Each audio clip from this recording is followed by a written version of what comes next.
As most of you guys know, our sailing adventure all started with a dream earlier this year.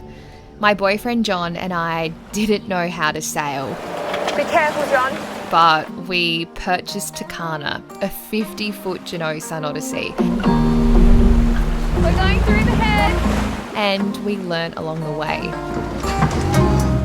Our goal was to get to the Great Barrier Reef.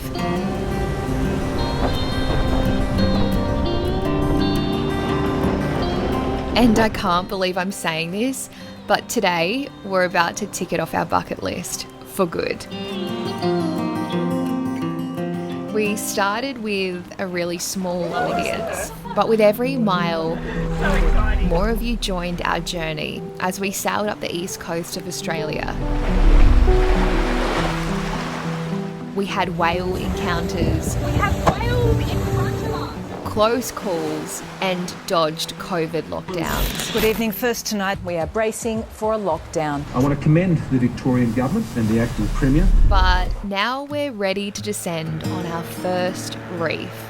From the beginning, this has always been our dream. And I want to thank each and every one of you. There's about 40,000 of you now that are here with us. And we read your comments, your wise words, because obviously we're still learning. And we've even met a heap of you along the way. So thanks so much for being here. We really feel like our journey is just beginning. Today, as I said, is a huge milestone for us. And we are so extremely grateful that you get to share it with us. So let's dive in and visit our first reef. So luminous and vibrant.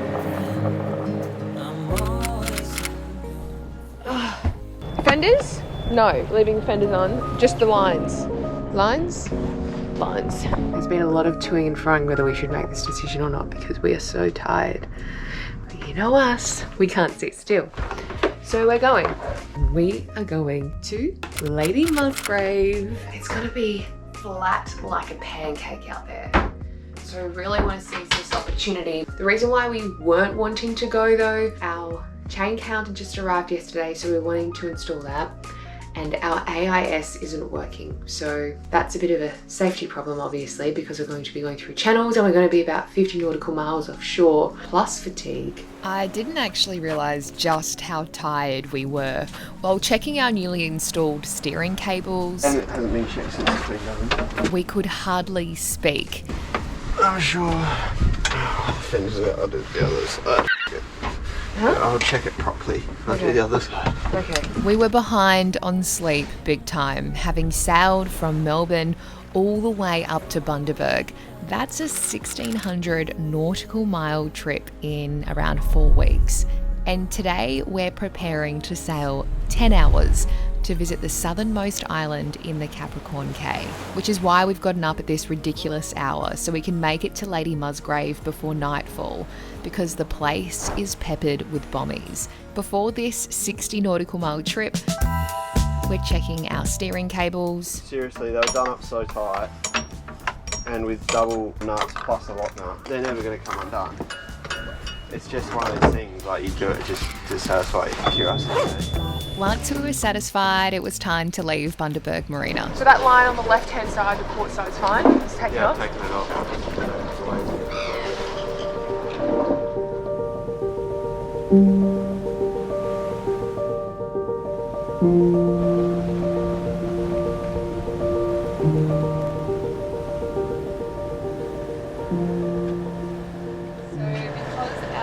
AIS isn't working. Are we going to call VMR? VMR is short for Volunteer Marine Rescue. Over the radio, the volunteers offer a free vessel monitoring service, so they make sure you arrive to your destination safely. No, because we're not going to be able to call them and cancel it. Oh, really? Like, as in our radio doesn't work that far? Well, it's only 25 miles, we're going like 50 miles out. Like, I'm not sure whether we'll be able to get them. I don't think we will, So we let our family know our movements instead. Hey Dad, I just thought I'd message you and let you know that you may not hear from us until Friday. Hopefully we'll call you by Friday, but if we don't be alarmed. So we're going to do a little safety brief. I need to know what to do if something happens to you and you become incapacitated. It's the same things that apply when we're in the backs. That was 4 weeks ago. I may seem a little paranoid, but we were about to be a long way from help. And just as we were leaving Bundaberg behind, we heard another yacht was in trouble. A white hull and blue covers. Well guys, their gearbox has failed. If you want to give me a call every 15 minutes on your way in, we can keep a control on you. I appreciate that. They are a rower standing by. We'll see how you go. Just let us know. I appreciate that. It makes my partner and I feel much better. For Takana, it was time to roll out the head sail.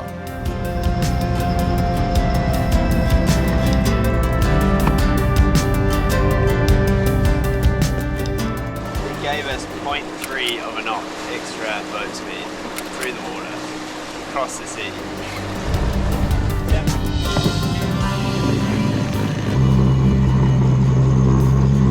But with the main, we were flying. Alright, I've got another line. Okay, stop there, lock it off. Bearing away now. Get ready to ease it.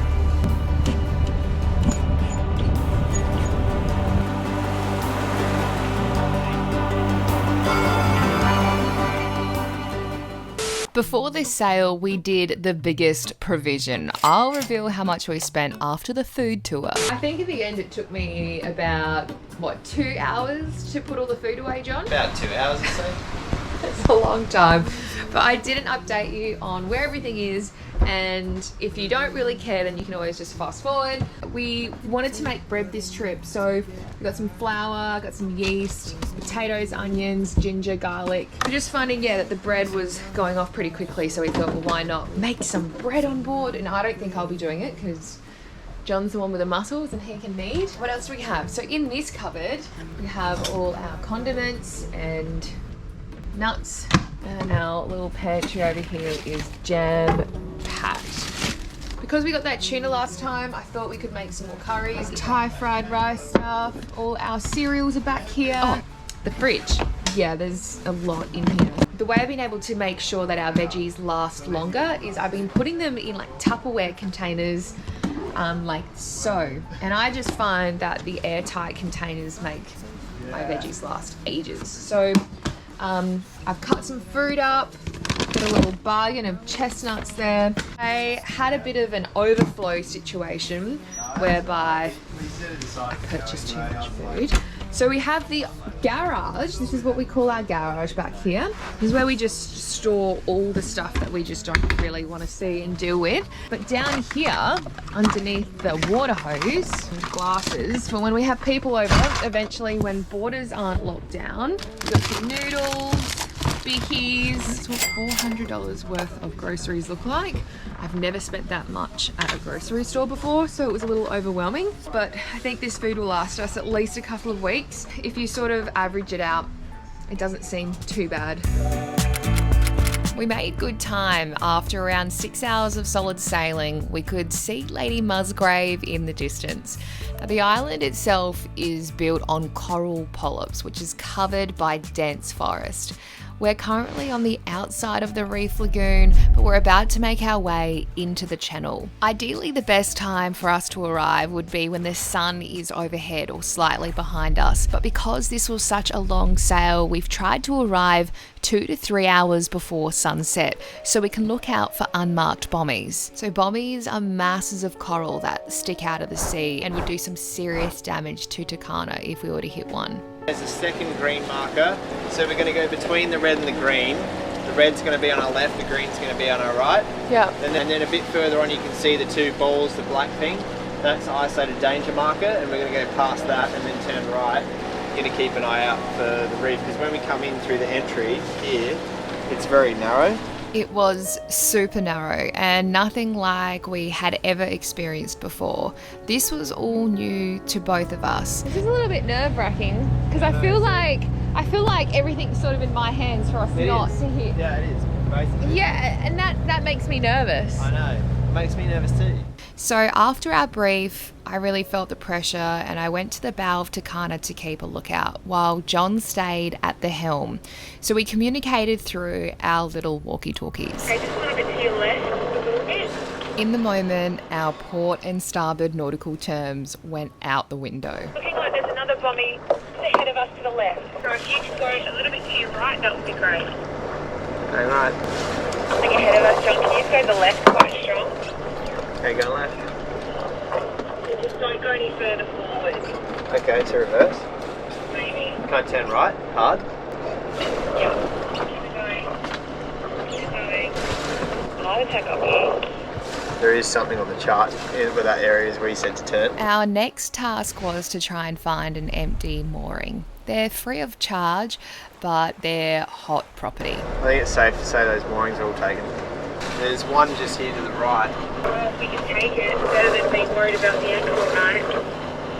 Yeah, I think it's a yellow one though. It's the wrong size, I think. Okay. We had to anchor, but time wasn't on our side.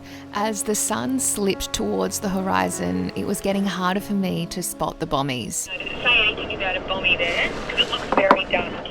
Right, yeah, it does actually, to the right. Showing you this learning experience and us trying to dodge the coral is important to share with you guys, in my opinion, because sailing isn't just about the amazing destinations.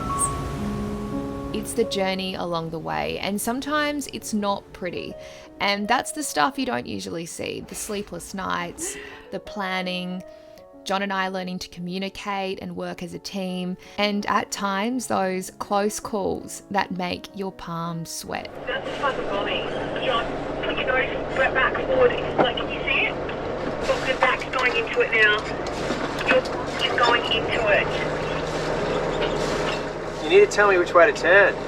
No, but your back. Can you look over to your right? That's a bombing. To the back behind you is to what was that? See? The sleep deprivation, pressure, the huge day, and the walkie-talkies cutting in and out created a cluster. Okay, to start putting that chain out, we need about 35 metres. Now, we're all human after all, but I admit my instructions here were awful. I actually never want to do that again. I would be happy to stay here forever so that I don't have to do that again. That was horrible. And by sharing my weaknesses, I hope we can all not only have a laugh, but remember that we've all been there, and at the same time acknowledge we're growing and learning every day, no matter what level or experience that you may have. I hated every second of that, but now that it is over, Lady Musgrave, we're coming for you. We just got our tender out. John's just pulling it over to the side now. I'm just mousing the fuel line. So our high field already came moused, and so this is allowing John to be able to put the fuel line in a lot easier. This high field, one of the reasons that we wanted it was because it's got a false floor in it. The fuel tank sits up the front and the fuel line runs under your feet, so you got a nice clear open sort of area to sit without fuel tanks and whatnot. And my feet stay dry. Doesn't look good at all. Oh my god. It hasn't been used for ages. Just got oil and stuff.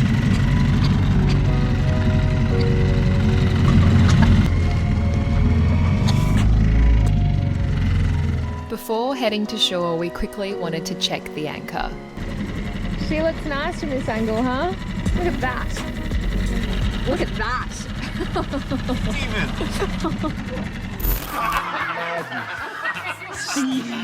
Steve. But instead of diving on the anchor, because we're tired. We're tired.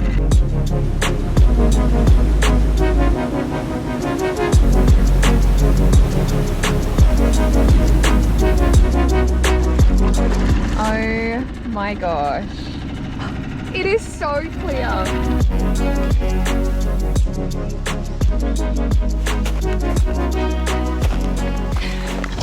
We're just going to put the wheels on so it's a little bit easier to pull up onto the sand. The sun is setting. Yeah, through the trees. And I have got us a whole picnic set up. Really good. And in this moment, gratitude. This is Actually what I was having a little moment. This is why we came here. Look at this. Damn, we are lucky. You know what? This is why I quit my job. This is why. John and I are from Adelaide, and so look what I got from the shop yesterday. Good choice. Good choice. Double brie, can't go wrong. We found a little makeshift table. Hang on, let me try and do this with one hand. Cheers, babe. Cheers. I'd love to live on a little island. Oh, me too. I don't think it was going to be like this. Really? I knew the weather was going to be like this, but this is better than I thought it would be. Glad we got up this morning, Craig, and made it all that way.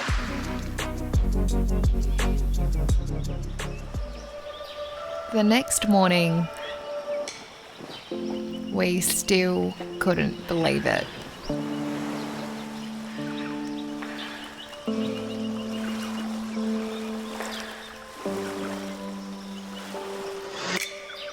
But there are always more jobs to be done, even in your jogs.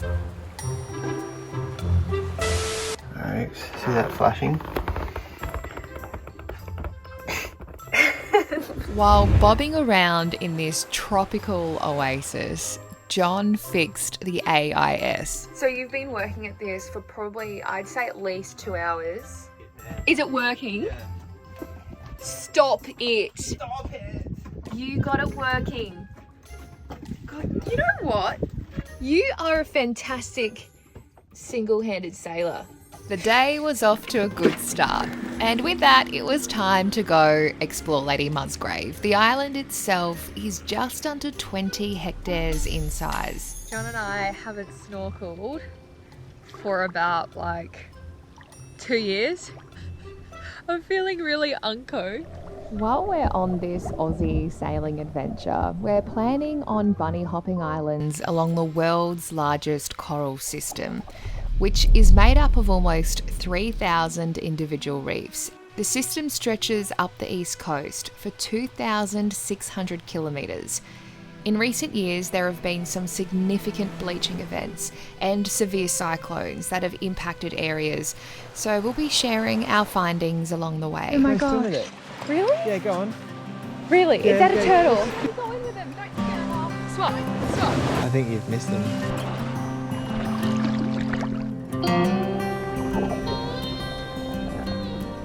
The poor little guy had been injured. It looked like a chomp had been taken out of his shell, so we left him alone and explored the rest of the island. Wow, this is amazing. So it's a bird nesting area. I'm not sure what type of birds. Burrowing shearwaters. There's bird poo all over the sign. And this is a bit... That's better. Oh yeah, see the little burrows everywhere?